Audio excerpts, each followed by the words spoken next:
Hello children, today we have to start chapter number 7, Weather, Climate and Adaptations of Animals to Climate. We have already discussed the chapter through the PDF of the chapter from your book. Now today we'll study the chapter from this presentation, PowerPoint presentation. तो इसकी slides की help से हम इसे फिर से समझने की कोशिश करेंगे। देखिए बच्चों, वेदर क्या होता है? वेदर क्या होता है? जब हमें पता है कि day to day condition of the atmosphere at a place with respect to temperature, humidity, rainfall, wind speed etcetera is called the weather at that place. इसमें क्या बताया गया है कि कौन सी conditions with respect to temperature, humidity, rainfall, wind speed etcetera, these are called weather of that place. मतलब कि जो रोज़ की कंडीशन होती है हमारे एटमॉस्फेयर की, जिसमें हम क्या क्या चीज़ें देखते हैं, टेम्परेचर देखते हैं, ह्यूमिडिटी देखते हैं, रेनफॉल देखते हैं, विंड स्पीड देखते हैं, ये सब किस चीज़ को डिफ़ाइन करते हैं? उस प्लेस के वेदर को डिफ़ाइन करते हैं। And what are these are the elements of the weather. Temperature, humidity, rainfall, wind speed, these are all called the elements of the weather. किसी भी प्लेस का वेदर जो है बेटा, वो बहुत ही अनप्रिडिक्टेबल होता है, वो रोज़ चेंज होता है। कभी बहुत गर्म होगा, कभी ह्यूमिड होगा, ह्यूमिड मीन्स उसमें ज़्यादा मॉइस्चर होगा, कभी क्लाउडी होगा, कभी विंडी होगा, विंडी मीन्स बहुत हवा चल रही होगी। Sometimes it is less warm, कभी कम गर्म, कभी लेस ह्यूमिड, कभी लेस क्लाउडी या फिर लेस विंडी। ये कुछ एग्जाम्पल्स यहाँ पर with the help of picture भी आपको समझाए गए हैं। क्लाउडी मतलब बहुत सारे बादल होंगे, रेनी मतलब बारिश हो रही है, विंडी मतलब हवा चल रही है, सनी मतलब बहुत हॉट सन जो है। तो वेदर जो है एटमॉस्फेयर की एक कंडीशन है जो डे टू डे जो है वो चेंज होती है।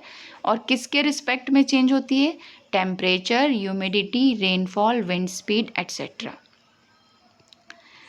बच्चों, ये हमने आपको डिस्कस भी किया था, पीडीएफ में भी डिस्कस किया था कि इस तरह से आपको एक हफ्ते का ऑब्जर्वेशन बनाना है, जिसमें कि maximum temperature, minimum temperature, maximum humidity, minimum humidity वगैरह लिखना है।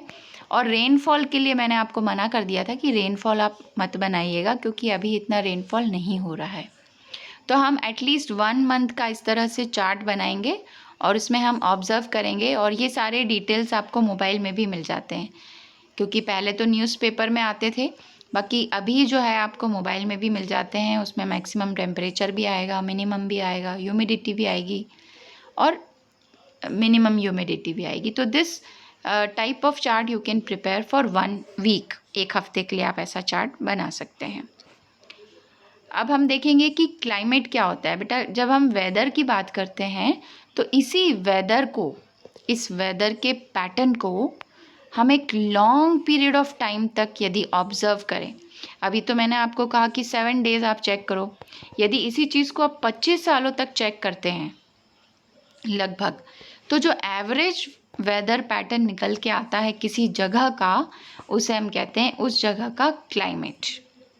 यदि टेम्परेचर उस प्लेस का बहुत हॉट रहता है ज़्यादातर दिन और ज़्यादा रेनफॉल होता है, तो हम उस जगह के क्लाइमेट को कैसा बोल सकते हैं? Hot and wet. जैसे इसका एग्जाम्पल है केरला। यदि किसी पर्टिकुलर प्लेस का टेम्परेचर ज़्यादा होता है लेकिन रेनफॉल कम होता है, तब हम कह सकते हैं कि climate of the place is hot and dry. और इसका एग्जाम्पल है राजस्थान।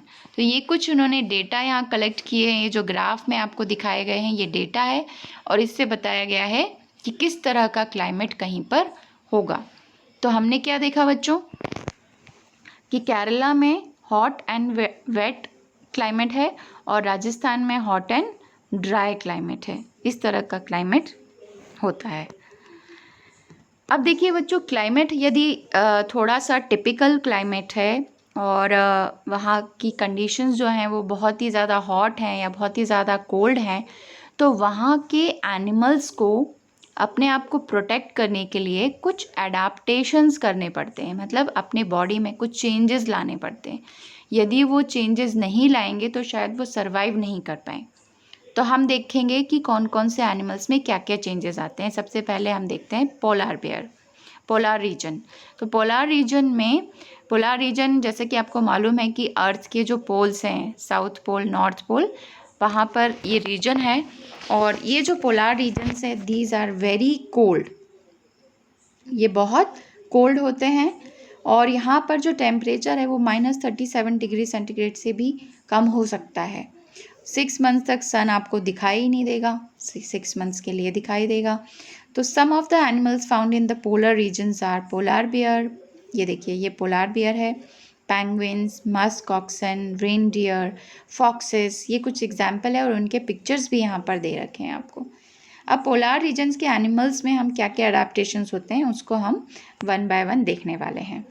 जैसे कि आप देखिएगा यहाँ पर कि सबसे पहले हम पोलार बेयर की बात कर रहे हैं। तो पोलार बेयर जो है उस पर वाइट कलर के फर होता है और उससे क्या होता है कि वो प्रोटेक्ट कर पाता है अपने आप को, क्योंकि उसको कोई देख नहीं पाएगा जो भी उसका शिकार करना चाहता होगा। तो इसके जो बॉडी के अंदर बच्चों एक फैट की लेयर होती है, एक तो फर होता है और बॉडी के अंदर फैट की लेयर होती है जो कि उसकी स्किन के अंदर होती है और इसको ये बहुत ठंड से बचाती है। इसके जो पंजे होते हैं, यदि आप यहाँ ध्यान से देखें तो वो बहुत ही वाइड और लार्ज होते हैं, जो कि वॉक करने के भी काम आते हैं और स्विम करने में भी हेल्प करते हैं। इनका जो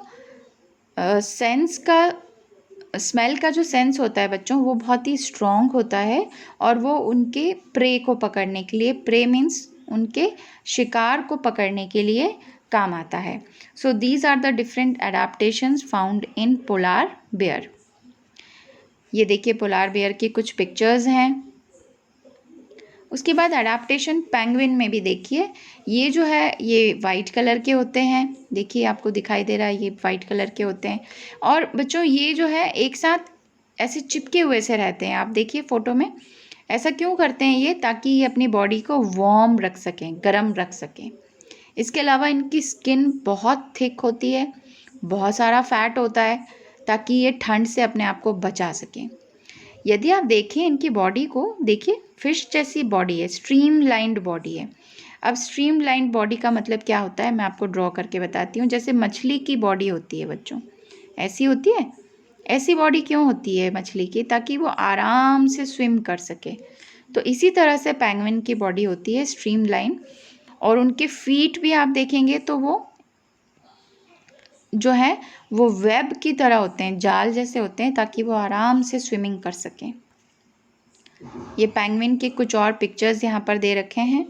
उसके बाद ये कुछ और एनिमल्स हैं, रेनडियर है, फॉक्सेस हैं, ये सब भी हमको पोलार रीजन में मिलते हैं। Seal, whales, musk oxen. अब हम यहाँ के बर्ड के बारे में पढ़ने वाले हैं जो पोलार रीजन में जो बर्ड्स होते हैं, जैसे कि साइबेरियन क्रेन।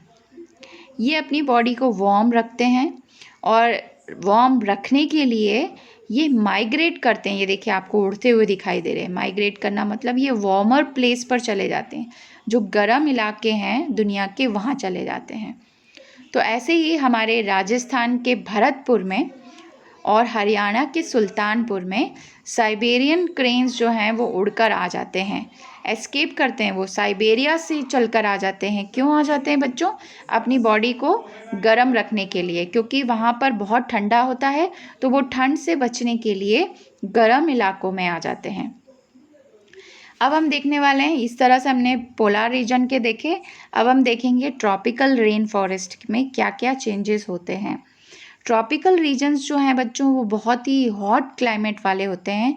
यहाँ का मिनिमम टेम्परेचर भी 15 डिग्री सेंटीग्रेड से ज़्यादा होता है, मैक्सिमम टेम्परेचर 40 डिग्री से ज़्यादा हो सकता है। यहाँ के डेज़ और नाइट ऑलमोस्ट इक्वल लेंथ के होते हैं और यहाँ बहुत ज़्यादा रेनफॉल भी होता है। जो हमारे इंडिया में यदि हम ट्रॉपिकल रीजन्स की बात करें तो वेस्टर्न घाट और आसाम में ट्रॉपिकल रीजन मिलता है। यदि हम दूसरे इलाकों की बात करें, दूसरे देशों की बात करें तो south east Asia, central America, central Africa, यहाँ पर भी ट्रॉपिकल रीजन्स हैं। तो जो ट्रॉपिकल रीजन या रेन फॉरेस्ट हैं वहाँ पर बहुत ज़्यादा तरह के एनिमल्स पाए जाते हैं, जैसे monkey, apes, gorilla, lion, tiger, elephant, leopards, snakes, lizard, insect, birds et cetera. तो बच्चों बहुत वैरायटी ऑफ एनिमल्स यहाँ पर मिलते हैं। तो जाहिर सी बात है कि इनमें बहुत ज़्यादा कंपटीशन भी होता होगा। आप सोचिए, जगह वही है और एनिमल्स बहुत सारे हैं, तो ऑब्वियसली बहुत ज़्यादा कंपटीशन होता होगा। ये देखिए, इन सब की पिक्चर्स भी दे रखी हैं। अब कंपटीशन जो है तो उसके हिसाब से क्या क्या अडाप्टेशन इनमें होते हैं वो हम वन बाय वन देखने वाले हैं। जैसे सबसे पहले हम देख रहे हैं रेड आइड फ्रॉग के अडाप्टेशंस के बारे में। ये देखिए, ये फ्रॉग है, इसकी रेड कलर की आइज़ हैं। ये पेड़ों पर रहता है, इसको आपको पिक्चर से भी पता चल रहा होगा। इसके बच्चों पैरों को आप ध्यान से देखिए, बहुत स्टिकी पैड्स होते हैं, और ये जो स्टिकी पैड्स या फीट हैं इसके, ये उसको पेड़ों पर क्लाइंब करने के मदद करते हैं, मतलब पेड़ों पर चढ़ने के काम आते हैं। तो ये अडाप्टेशन है रेड आइड फ्रॉग के।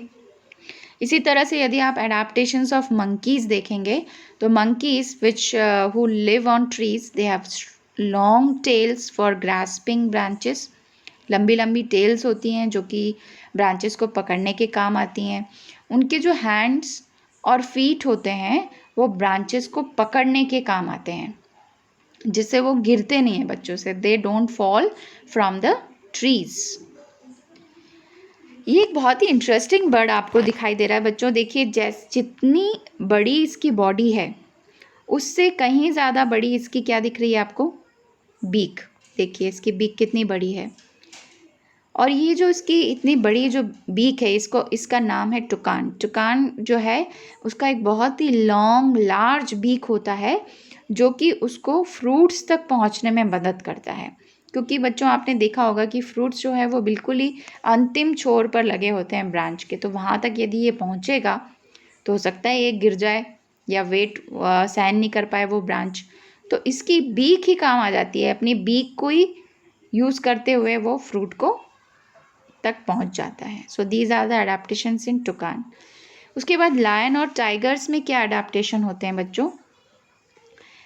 Lion and tigers have thick brown skin, जिससे उनको मदद मिलती है फॉरेस्ट में छिपने में, क्योंकि ऐसी स्किन होती है, वैसे ही वहाँ पर घास वगैरह की भी कलर जो होता है वो भी ऑलमोस्ट ऐसे ही होता है, तो ये आराम से छिप जाते हैं।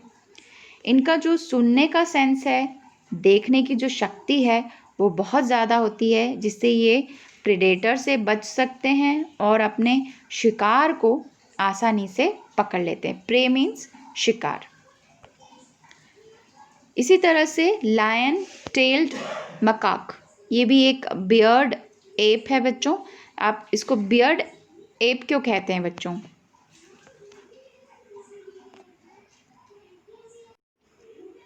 हाँ, तो इसको बियर्ड एप क्यों कहते हैं बच्चों? यदि आप ध्यान से देखेंगे तो ये जो इसके आसपास, इसके जो फेस के आसपास जो है वो एक बियर्ड जैसा स्ट्रक्चर दिख रहा है, दाढ़ी जैसा स्ट्रक्चर दिख रहा है, इसीलिए इसको बियर्ड एप कहा जाता है।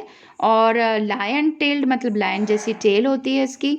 ये ट्रीज़ पर रहते हैं और fruits, leaves, stems, flowers, birds, insects, ये सब ये खाते हैं, और ये सारी ही चीज़ें इनको कहाँ से मिल जाती हैं? ट्रीज से मिल जाती हैं।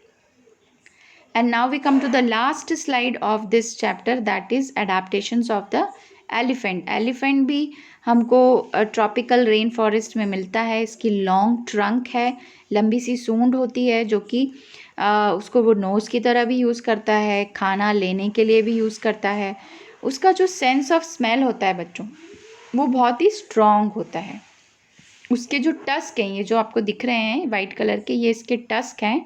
ये मॉडिफाइड टीथ हैं जो कि बार्क को टीयर करने के काम आते हैं। बार्क मीन्स जो पेड़ों की छाल रहती है उसको टीयर करने के काम आते हैं।